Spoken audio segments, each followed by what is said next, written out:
আমি এটো ভিডিওত আলোচনা কৰিম ক্লাস 9 ৰ ম্যাথছ বহুপদ পলিনোমিয়াল চেপ্টাৰ নাম্বাৰ 2 তো এই বহুপদ চেপ্টাৰটোৰ বিষয়ে আমাৰ আগতেও পাই আহিছো তো ক্লাস 9 ত বহুপদ চেপ্টাৰটো তো বহুপদ মানে আমি জানো যে এটাতকৈ বেছি পদ হলে তাক বহুপদ বুলি কয় আৰু তোমালোকে কিতাপখন উলিয়াই লৈ ইয়াতে তোমালোকৰ তিনটা সূত্ৰ আছে সূত্ৰ তিনটা চাই লবা এই সূত্ৰ তিনটা তোমালোকে মুখস্থ কৰি লবা আগতে এই সূত্ৰ কিটা পাইছা ক্লাস 8 তো যে x + y whole square = x square + 2xy + y square এটো হৈছে x - y whole square = x square - 2xy + y square আৰু এটো হৈছে x square - y square = x + y whole into x - y তো এই সূত্ৰ কিটা এক্সাৰসাইজ 2.2 ত লাগিব তো ইয়াৰ পিছত আমি চাও তো উদাহৰণ নম্বৰ 1 ত আমি পেজ নম্বৰ 54 ত ইয়াতে আমাক কৈছে তলৰ প্ৰতিটো বহুপদৰ মাত্ৰা নিৰ্ণয় কৰা তো এই বহুপদ মানে তোমালোকে বুজি লোৱা এটাতকে বেছি পদ হলে বহুপদ ইয়াত কেইটা পদ এটা দুটা তিনটা এটোকে বহুপদ বুলি কব তো এটো তোমাৰ বহুপদৰ মাত্ৰা নিৰ্ণয় কৰিব দিছে মাত্ৰা মানে কি আমি বুজি লও ধৰি লোৱা এটা পদ যদি মই এটো লিখো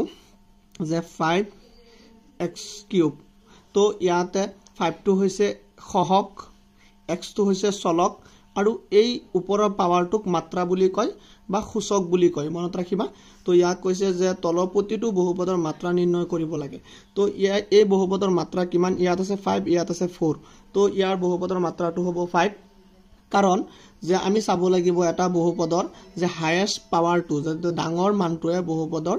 যোনটো ইয়াতে 4টা 5টা 6টা 7টা টাৰ্ম থাকিব পাৰে একো কথা নাই যে যাৰ পাৱাৰটো বেছি হে বেছি পাৱাৰটোৱে হৈছে এই বহুপদটোৰ মাত্ৰা যেনেকুৱাকৈ ইয়াত আনসাৰত কৈ দিছে চলকৰ সৰ্বোচ্চ ঘাত হ'ল 5 হে বহুপদৰ মাত্ৰাটো 5 তো নিশ্চয় বুজি পাইছে এই বহুপদৰ মাত্ৰা 5 এটো বহুপদৰ মাত্ৰা 8 আৰু এটো বহুপদৰ মাত্ৰা 0 অৰ্থাৎ ইয়াত চলক নাই এটো এটা সংখ্যা হে তেতিয়া ইয়াত কৈছে এই আনসাৰটোত কি কৈছে চাই লোৱা ইয়াত একমাত্ৰ পদটোৱে হ'ল 2 তেতিয়া আৰু 2 * x to the power 0 অৰ্থাৎ ইয়াৰ লগত x এটা পূৰণ কৰিব পৰা যায় ৰূপত লিখিব পাৰো হেহে x ৰ সূচক 0 গতিকে বহুপদটোৰ মাত্ৰা কিমান হ'ব 0 হ'ব তো আমি এখিনি বুজি পালো এতিয়া আমি এক্সাৰসাইজ অনুহলনি 2.1 লৈ যাও আৰু তোমালোকে ভালকে বস্তুখিনি চাই যাবা আৰু বুজি যাবা তেতিয়া চেপ্টাৰটো সহজ হৈ যাব এই চেপ্টাৰটো অলপ দীঘল আছে তো মই প্ৰতিটো ভিডিওত এটা অনুহলনি সলভ কৰিম তো আমি অনুহলনি 2.1 আমি এটো অনুহলনি ভালকে চাম যদি মোৰ কথাখিনি গুটেখিনি ভালকে বুজিব চেষ্টা কৰা আৰু ময়ো বুজাব চেষ্টা কৰিম তেতিয়া তোমালোকে নিশ্চয় চেপ্টাৰটো সহজ পাবা আৰু একেবাৰে সহজ হয় ইয়াতে এক নম্বৰটোত কৈছে তলৰ কোন কেইটা ৰাখি এটা চলকযুক্ত বহুপদ আৰু কোন কেইটা নহয় তোমাৰ উত্তৰৰ যুক্তি দিয়া তো ইয়াতে আমি চাব পাৰো যে এটো এটা বহুপদ হয় ইয়াতে চলক কেইটা আছে ইয়াত x আছে ইয়াত x আছে তেতিয়া এটো এটা চলকযুক্ত বহুপদ তো তুমি লিখিব লাগিব এই বহুপদটো এটা চলকযুক্ত বহুপদ এখিনি ইয়াৰ আনসাৰ কাৰণ চলক মানে মই কৈছো এটা ৰাখি তুমি লিখিলে ধৰি লোৱা এটো 100y² এই 100 টো হৈছে সহগ আৰু y টোক চলক বুলি কয় আৰু এটোক মাত্ৰা বুলি কয় বা সূচক বুলি কয় বা ঘাত বুলি কয় বা ইংলিছত পাৱাৰ বুলি কয় তো আমি সব শিকি লম তেতিয়া এটোত এটা চলকে আছে x লাগিলে 10 বাৰে হক এটো এটা চলকযুক্ত বহুপদ এটো আমাৰ এটা চলকযুক্ত বহুপদ কাৰণ y অকলে আছে এটো আমাৰ বহুপদ নহয় কাৰণ ইয়াতে t ৰ ওপৰত ৰুট আছে ৰুট সংখ্যাৰ ওপৰত থাকিব পাৰিব মনত ৰাখিবা চলকৰ ওপৰত যদি ৰুট থাকে তেতিয়া ইয়াৰ সূচকটো পূৰ্ণ সংখ্যা নহয় অৰ্থাৎ এটুক আমি এটু হাফ হ'ব টিৰ ওপৰত ৰুট থাকা মানে হাফ তাৰ আধা হ'ব তো এটু আমাৰ বহুপদ নহয় এটু এটা চলকযুক্ত বহুপদ এটু এটা চলকযুক্ত বহুপদ এটু বহুপদ নহয় আৰু এটু বহুপদ নহয় কাৰণ এটু ভগ্নাংশত আছে এটু বহুপদ নহয় আৰু এটু বহুপদ হয় এটু তিনিটা চলকযুক্ত বহুপদ মনত ৰাখিবা এটু তিনিটা চলকযুক্ত বহুপদ তো এইখিনি আমাৰ হৈ গল ইয়াৰ পিছতে চাব পাৰা 2 নম্বৰ কোৱেশ্চনটো তোমালোকে চাব পাৰা তলৰ প্ৰতিটোৰে x² ৰ সহগ লিখা এইকিটাৰ আমাৰ x² ৰ সহগ লিখিব লাগে তো সহগ মানে কি মই উদাহৰণ দুবাৰ দিছিলো তোমালোকে নিশ্চয় মনত আছে এইটো সহগ বুলি কয় মানে এটা চলকৰ আগত যি সংখ্যাটো থাকিব তাক সহগ বুলি কয় ইয়াতে আমাক কাৰ সহগ লিখিব দিছে x² ৰ সহগ লিখিব দিছে তো ইয়াত x² ৰ সহগ কিমান হ'ব এই x² ৰ সহগ 1 নম্বৰ কিটা সোৱা মই ইয়াতে প্ৰশ্নকিটা লিখি লৈছো তো তোমালোকে ইয়াতে চাই লোৱা 2 নম্বৰৰ ফাৰ্স্ট কোৱেশ্চন আছিল তোমাৰ 2x² + 2 + x² + x তেতিয়া আমাৰ ইয়াতে x² ৰ সহগ ওলাব দিছিলে x² ৰ সহগ হ'ব ইয়াতে 1 কাৰণ ইয়াৰ আগত কি আছে একো নাই মানে 1 আছে তো তাৰ পিছে 2 নম্বৰটো আছিল 2 - x² + x³ তো আমাক x² ৰ সহগ বিচাৰিছে তো x² ৰ আগত কিমান আছে 1 আছে তো ইয়াত মাইনাস চিন আছে কাৰণে -1 হ'ব তাৰ পিছে তোমালোকে 3 নম্বৰটো চাব পাৰা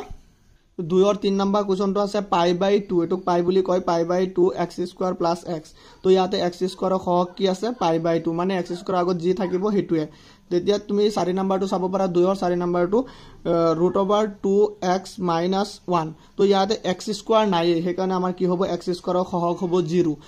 2 ৰ 5 নম্বৰ কোৱেশ্যনটো অলপ ক্যালকুলেশন কৰি ল'ব লাগিব ইয়াতে পূৰণত দিয়া আছে তো আমি এটো পূৰণ কৰি ল'ব লাগিব কোৱেশ্যনটো তোমালোকে কিতাপত চাই যাবা তো আমি এটো মাল্টিপ্লাই কৰিব লাগিব মাল্টিপ্লাই কৰিলে 2x * x² কি হ'ব 2x³ তো তোমালোকে চাবা এটো দি কেনে ইয়াৰ গুটেই কিটাক এবাৰ মাল্টিপ্লাই কৰি ল'ব লাগিব এটো ব্ৰেকেট আছে মানে দুইটাৰ লগত পূৰণ তো আকৌ এটো দি কেনে 3 কৰিব লাগিব 2 * 3 6 তো মাইনাস আছে -6x² আকৌ 2x + 1 ৰ লগত +2x আকৌ 3 দি কেনে পূৰণ কৰিব লাগিব -3 এই -3 দি কেনে আকৌ ইয়াৰ গুটেই কিটাক -3 * x² -3x² আকৌ মাইনাসে +3 * 3 9x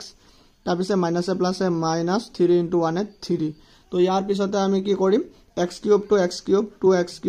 তাৰপিছে 6x² আৰু 3x² এই দুটা একলগ কৰিলা -9x² +2x + 9x + 11x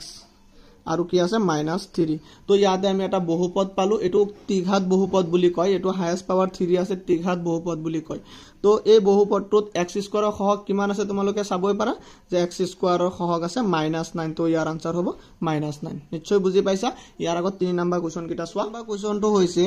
35 মাত্ৰাযুক্ত এটা দ্বিপদ আৰু 100 মাত্ৰাযুক্ত এটা একপদ একোটাকৈ উদাহৰণ দিয়া তো তোমালোকে চাই লোৱা একে সহজ তো 35 মাত্ৰাযুক্ত আমি এটা দ্বিপদ লিখিব লগিয়া হলে যেনেকৈ 4x⁵ তো কোনো কথা নাই এটো তুমি বেলেগ সংখ্যা দিলেও কোনো কথা নাই আৰু ইয়াৰ লগত কিবা প্লাস মাইনাসত কিবা এটা দিলেই হল ধৰিলো মই +2 দিছো এটো এটা দ্বিপদ হল এটো একপদ দ্বিপদ এটো দুটা পদ হল আৰু ইয়াৰ হাইয়েস্ট পাৱাৰটো 35 হল এখিনিয়ে আৰু 100 মাত্ৰাযুক্ত এটা একপদ লিখিব দিছিলে তো ইয়াৰ আগত তুমি যি কোনো এটা ধ্ৰুৱক দিব পাৰা যেনেকৈ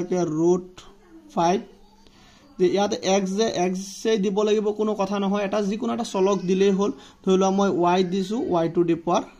তেতিয়া এটো এটা একপদ হল আৰু এটো হল দ্বিপদ এখিনি আছিল ইয়াৰ আগৰ 4 নম্বৰটো চোৱা 4 নম্বৰ কোৱেশ্যনটো হৈছে তলৰ বহুপদবোৰৰ মাত্ৰা লিখা তো এইকিটাৰ আমি মাত্ৰা লিখিব লাগে তো তোমালোকক উদাহৰণত মই বুজাই দিছিলো এ মাত্ৰা মানে কি যে এটা বহুপদৰ হাইয়েস্ট পাৱাৰটো হৈছে মাত্ৰা এই বহুপদটো তোমালোকে চাব পাৰা ইয়াৰ পাৱাৰ 3 আছে ইয়াৰ 2 আছে আৰু ইয়াৰ 1 আছে তো ইয়াৰ মাত্ৰা কিমান হ'ব 3 হ'ব তোমালোকে লিখি লবা যে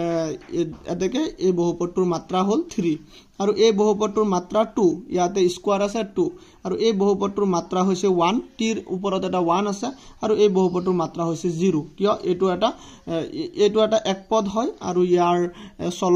চলক নাই তে আমি এনেকে দিব পাৰো x⁴0 অৰ্থাৎ এই বহুপদটোৰ মাত্ৰা 0 তো নিশ্চয় বুজি পাইছা ইয়াৰ আগত তোমালোকে 5 নম্বৰটো চাব পাৰা যে তলৰ ৰৈখিক দ্বিঘাত আৰু ত্ৰিঘাত বহুপদবোৰ শ্ৰেণী বিভাজন কৰা তো কোনটো ৰৈখিক বহুপদ কোনটো দ্বিঘাত কোনটো ত্ৰিঘাত চাব পাৰা তো এটো হৈছে তোমাৰ দ্বিঘাত বহুপদ কিয় এটোৰ ওপৰত স্কয়াৰ আছে স্কয়াৰ মানে 2 ৰ পৰা দ্বিঘাত হ'ব এটো তো আৰু এটো হ'ব তোমাৰ ত্ৰিঘাত বহুপদ ইয়াত হাইয়েস্ট পাৱাৰ 3 আছে ত্ৰিঘাত আৰু এটো তোমাৰ দ্বিঘাত বহুপদ হ'ব ইয়াত হাইয়েস্ট পাৱাৰ 2 আছে এটুক দ্বিঘাত এটো ত্ৰিঘাত আৰু এটুক ৰৈখিক বহুপদ বুলি কোৱা হ'ব যদি তাৰ পাৱাৰ 1 থাকে মানে x ৰ ওপৰত একো নাই মানে 1 আছে তো এটো ৰৈখিক বহুপদ তো আমাৰ 5 নম্বৰটো এটো হৈছে তোমাৰ ৰৈখিক বহুপদ ইয়াৰ ওপৰত 1 আছে তো ৰৈখিক এটো হৈছে দ্বিঘাত আৰু এটো হৈছে ত্ৰিঘাত তো এটো ভিডিওত এখিনি আছিল অনুহলনি 2.12 কৰিলো আৰু ইয়াৰ পিছৰ ভিডিওটো 2.2 কৰিম তো তোমালোকে কমেন্টত জনাবা ভিডিওটো চাই তোমালোকে বুজি পালানে নাই আৰু কেনেকুৱা লাগিছে থ্যাংক ইউ